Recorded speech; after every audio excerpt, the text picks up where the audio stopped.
پوچھا ہے مولانا صاحب حق شفا کیا ہے اور اسلام نے حق شفا کیوں دیا ہے؟ حق شفا جانتے ہیں؟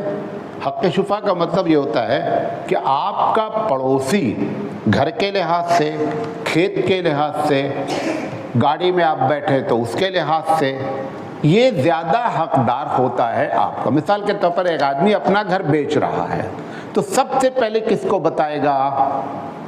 اپنے بازو والے کو بتائے گا۔ کھیت بیچ رہا ہے تو سب سے پہلے کس کو بتائے گا؟ اپنے بازو والے کو بتائے گا۔ اس کا حق زیادہ ہے۔ جو مسلم ممالک ہیں اگر وہاں پر بغیر پڑوسی کو بتائے ہوئے آپ نے گھر بیچ دیا اور اس نے جا کر کمپلین کر دیا کہ مجھے بتایا تک نہیں اور انہوں نے گھر بیچ دیا، تو آپ کی رجسٹری جو ہے وہ خارج ہو جائے گی اور اس سے کہا جائے گا کہ تم کو خریدنا ہے تو خرید لو، خارج کر دی جائے گی۔ اس کا نام حق شفا ہے۔ پوچھا گیا حق شفا کیوں رکھا گیا ہے؟ میں ایک بات کہہ رہا ہوں، نبی کریم صلی اللہ علیہ وسلم نے اپنے نسلوں کی حفاظت کرنے کے لیے سب سے پہلے اپنے سماج کو کیا کیا؟ صحیح رکھا۔ اور آپ اس میں دیکھیں کہ آپ نے اس میں سے کیا کیا چیز چھوڑی ہے جس کی وجہ سے آپ کے سماج میں آپ کی ہماری نسلیں کیا ہو رہی ہیں؟ برباد ہو رہی ہیں۔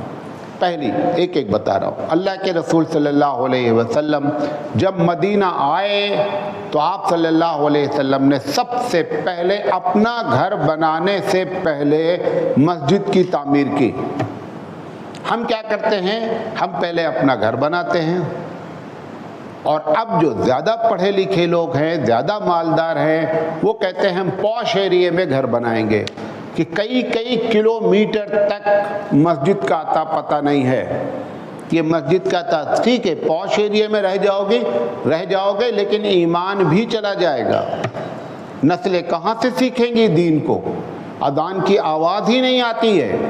لہذا اللہ کے رسول نے سب سے پہلا کام کیا، مسجد کی تعمیر کی تاکہ نسلوں کو سنبھالا جا سکے۔ بات میری سمجھے؟ دوسری چیز، یہ جو حق شفا دیا گیا، حق شفا کیوں دیا گیا؟